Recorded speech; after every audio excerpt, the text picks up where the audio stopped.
పెదవులతో కనపరిచేటువంటి వారే కొల్లలుగా ఉన్నారు. ఆ రోజు వారిని గూర్చి అపోస్తలుడైనటువంటి పౌలు మాట్లాడుతూ ఉన్నాడు. చదువుకున్నామన్నా కిందికి చదివితే అంటూ ఉన్నాడు, వారు మానవులను కల్పించినటువంటి పద్ధతులను దేవోపదేశములు అని బోధించుతూ పనికి రాకుండా నన్ను ఆరాధిస్తున్నారు. వాళ్ళు ఎవరిని కోరుకున్నారట? ఏంటి కోరుకున్నారు? బాగా వినాలి మీరు. మీకు కాదు, బైబిల్ మాట్లాడుతూ ఉంది. యేసు క్రీస్తు ప్రభువే మాట్లాడుతూ ఉన్నాడు. మీ గ్రంథము, మీ బైబిల్ చిన్నది కనుక యేసు ప్రభు మాట్లాడిండే మాట ఎవరు, శిష్యులు మాట్లాడిండే మాట ఎవరోనని మీకు తెలియదు. ఇదిగో నా బైబిల్ గ్రంథంలో ఏముందంటే, ఎర్ర అక్షరాలు ఎక్కడ కనబడతాయో అక్కడ యేసు క్రీస్తు ప్రభు మాట్లాడినట్ల గుర్తు. అర్థమవుతుంది? మీ బైబిల్లో అంతా ఒకటి ఉంటుంది, అంతా ఒకటే కదా, మీరు చేయవచ్చు, అంతా ఒకటి. నూతన నిబంధనలో ఉన్నటువంటి మర్మాన్ని గురించి యేసయ్య మాట్లాడారా, శిశువులు మాట్లాడారా, 12 మాట్లాడారా, యేసయ్య మాట్లాడారని గుర్తు ఏది అంటే, ఈ బైబిల్ గ్రంథంలో ఎక్కడైతే 2 అక్షరములతో రాయబడిందో అది యేసు క్రీస్తు ప్రభు మాట్లాడినట్లే గుర్తు అని ఈ బైబిల్లో ఉంది. కానీ మీ బైబిల్లోని 1 అక్షరాలతో ఉంది కనుక అక్కడ కూడా ఆయనే మాట్లాడాడు కనుక్కునేదానికి ఇది మాత్రమే. లేకపోతే మీ బైబిల్లో యేసయ్య మాట్లాడలేదని కాదు నేను అనేది. అర్థం చేసుకోండి, అపార్థం చేసుకోవద్దు. అందుకే ఆయన అంటున్నాడు, మనుషుల వారు మానవులు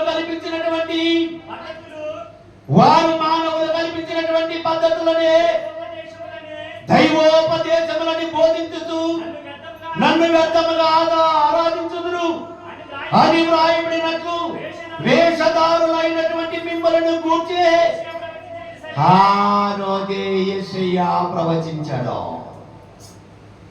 ఎలాంటి వారట?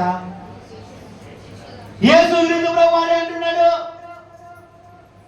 ఏ ప్రాంతంలో ఆ మాట మాట్లాడుతున్నాడని మనం చూస్తే, యెరూషలేము నుండి వచ్చినటువంటి పరిసయ్యులు, శాస్త్రుల్లో కొందరు ఆయన యొద్దకు కూడి వచ్చి ఆయన శిష్యులతో యెరూషలేము ప్రాంతంలో ఈ మాట మాట్లాడుతున్నాడు. శిలువ వేయబడినటువంటి యేసయ్య,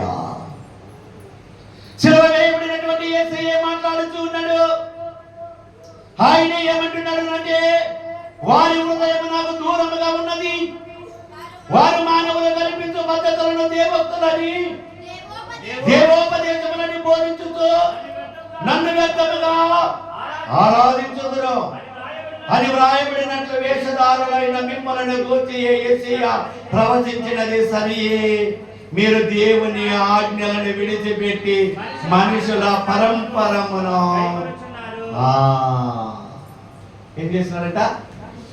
మీరు దేవుని ఆజ్ఞలకి త్రోసివేశారు, పెద్దల పరంపరను కోరుకుంటూ ఉన్నారు. మీరు ఈరోజు పెద్దల పరంపరలో నుండి మనము బయటికి రావాలి అంటే అపోస్తలుడైనటువంటి పౌలు గారు 2 ఖండాలలో సువార్త చేసినటువంటి మరలా పౌలు గారిని అడిగితే అప్పుడు పౌలు గారు ఏం మాట్లాడుతున్నాడో విన్నాం ప్రియులారా. అపోస్తలుడైనటువంటి పౌలు గారిని అడిగితే కొరింథీయులకు రాసినటువంటి పత్రిక 1వ అధ్యాయము 4వ వచనములో అంటూ ఉన్నాడు, క్రీస్తు యేసు మీ కొరకు అనుగ్రహింపబడిన దేవుని కృపను చూసి మీ విషయమైన నా దేవునికి ఎల్లప్పుడూ కృతజ్ఞతాస్తుతులు చెల్లించుచున్నాను. ఏం చేస్తున్నాడంట? యేసు క్రీస్తు ప్రభువుకి నేను కృతజ్ఞతాస్తుతులు చెల్లించుచూ ఉన్నాను. కొరింథీ పట్టణంలో సిటీలో ఉన్నటువంటి క్రైస్తవులారా, సంఘ ప్రజల విశ్వాసులారా, ఎలాగున్నారు మీరు? మార్కు సువార్తలో యేసయ్య పెద్దల పరంపరని గురించి ఆయన అంటే, కొరింథీ పట్టణంలో ఉన్నటువంటి సంఘాన్ని గురించి పౌలు గారు నేను క్రీస్తు యేసునే బోధిస్తూ ఉన్నాను, పెద్దల పరంపర నాకు అవసరత లేదు అంటున్నాడు. అడుగుదాం ఇంకా ఏం మాట్లాడాడు ఆయన. 6వ వచనములో అంటూ ఉన్నాడు, మీలో స్థిరపరచబడినందున ఆయన యందు మీరు ప్రతి విషయములోను అనగా సమస్త ఉపదేశములలోను సమస్త జ్ఞానములలోను ఐశ్వర్యవంతులైతిరి కనుక ఏ కృపావరమునందు లోపము లేక మీరు మన ప్రభువైన యేసుక్రీస్తు ప్రత్యక్షత కొరకు ఎదురు చూచుచున్నారు. అది గొప్ప మాట. అర్థమైందంటే అర్థం చేసుకోవాలి దేవుని మాటలు. ఈరోజు కాలర్స్ కు అందనటువంటి మాటలు ప్రియులరా, ఎవరికి అందలేదు? కాలర్స్ అంటే కాలర్స్ అంటే బైబిల్ పండితులు. బైబిల్ పండితులకు అందనటువంటి మాటలను బోధిస్తూ ఉన్నాడు. కొరంథీ సిటీ పట్టణంలో యేసుక్రీస్తుకి శకములు అంటే యేసుక్రీస్తు శిలువ వేయబడి పరమునకు ఆరోహణమైనటువంటి పిదప పౌలు గారు క్రీస్తు శకములోని 40-50వ సంవత్సరములో కొరంథీ సిటీ పట్టణంలో ఉన్నటువంటి సంఘముతో ఒక్కినొక్కాలిస్తూ ఉన్నటువంటి బలీయమైనటువంటి దేవుని మాటలునని నేను మీకు గుర్తు చేస్తా ఉన్నాను. అందుకే ఆయన బలమైనటువంటి మాటలను మాట్లాడి ఆయన ఏమంటున్నాడు? 8వ వచనములోకి వచ్చేసరికి మొదటి అధ్యాయం 8వ వచనములో మన ప్రభువైనటువంటి యేసుక్రీస్తు దినమందు మీరు నిరపరాధులై ఉండినట్లు అంతము వరకు ఆయన మిమ్మలను స్థిరపరచెను. ఏమిట్లో చెప్పండి, ఏమిట్లో? ఏం తెలియదా? ఏమి సంవత్సరం తమ్ముడా? ఏమిట్లో మళ్ళా చదువుకుందాం, మళ్ళీ చెప్పాలి. మీరు మన ప్రభువైనటువంటి యేసుక్రీస్తు దినమందు మీరు నిరపరాధులై ఉండినట్లు అంతమ వరకు ఆయన మిమ్మలను స్థిరపరచెను. ఏమిట్లో? విశ్వాసములో స్థిరపరిచాడు. ఏమిట్లో స్థిరపరిచాడు? బాగా గుర్తుపెట్టుకోవాలి. మీరు బాగా గుర్తుపెట్టుకోవాలి తమ్ముడా, బాగా జాగ్రత్త. హృదయంలో దేవుని మాటలు మనం ఉంచుకున్నట్లయితే అపవాది మన దగ్గరికి రాదు. శోధనలు మన దగ్గరికి రావు, ఇబ్బందులు మన దగ్గరికి రావు, సమస్యలు మన దగ్గరికి రావు. అవి వచ్చినా రాకుండా ఎప్పుడు ఉండవు, కానీ వస్తాయి. వచ్చినా ఏం చేస్తాడంట దేవుడు?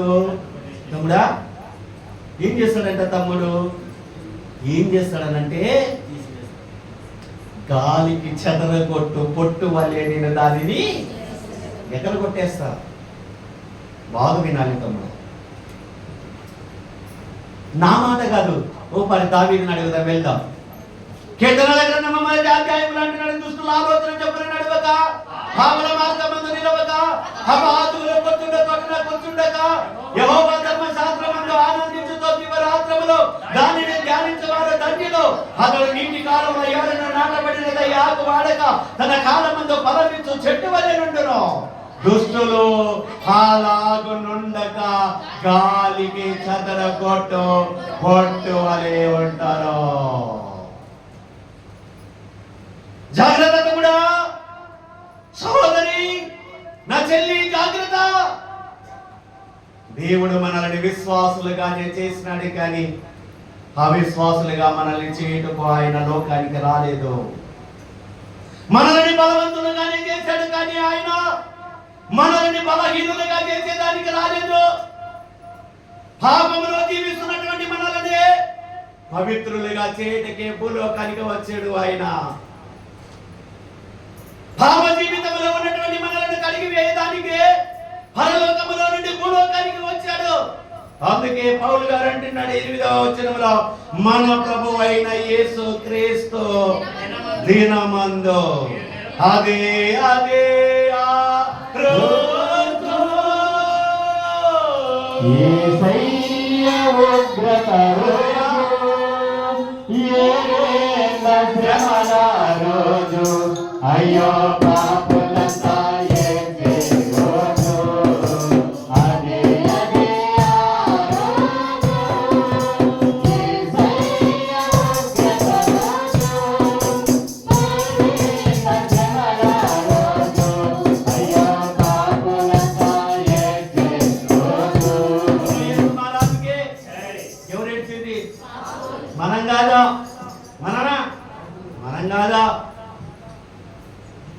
మనం కాదు నా కుమార్తెలారా, తమ్ముడా మనం కాదు, నా సోదరి మనం కాదు.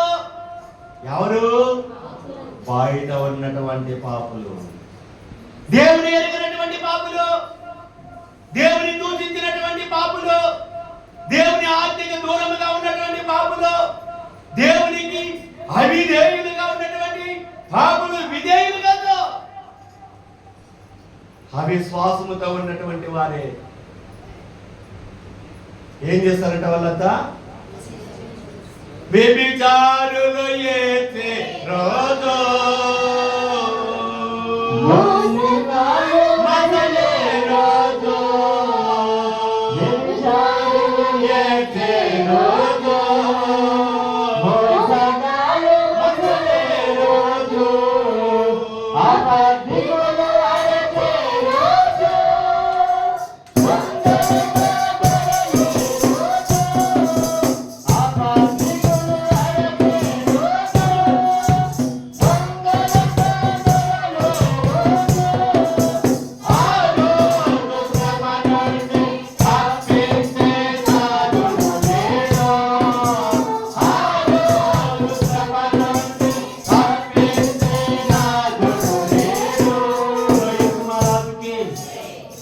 ఆ రోజు ఏడుస్తారు వాళ్ళందరూ, ఆ రోజు రొమ్మ బాదుకుంటారు వాళ్ళందరూ, ఆ రోజు నిలబడి దుఃఖిస్తారు, ఆ రోజు అందరూ ఏకస్వరముతో గల్లెత్తి ఏడుస్తారు. ఈరోజు దేవుని నమ్ముకో, విశ్వాసంతో దేవుని వైపు చూడు, ఆయన రాకడి వరకు నీవు సిద్ధపడి ఉండాలి అని అంటున్నాడు పౌలు గారు.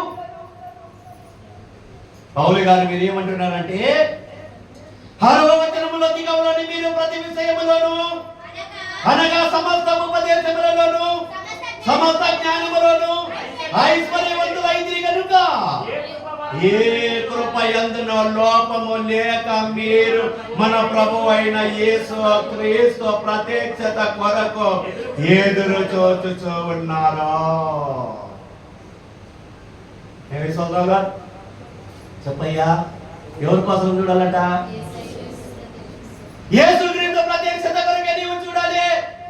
లోకం వైపు చూడొద్దు, లోక నివాసుల వైపు చూడొద్దు, లోక ఆశల వైపు అవసరత లేదు మనకి. పెద్దల పరంపరని మనము దానిని కట్ చేసుకోవాలి మన హృదయంలో. తల్లి దాడ పిల్లకు లేక, పిల్ల దాడ తల్లికి లేక, పిల్ల దాడ తల్లికి లేక, తల్లి దాడ పిల్లకు లేక, చెట్టు కొమ్మలు కొట్టబోతే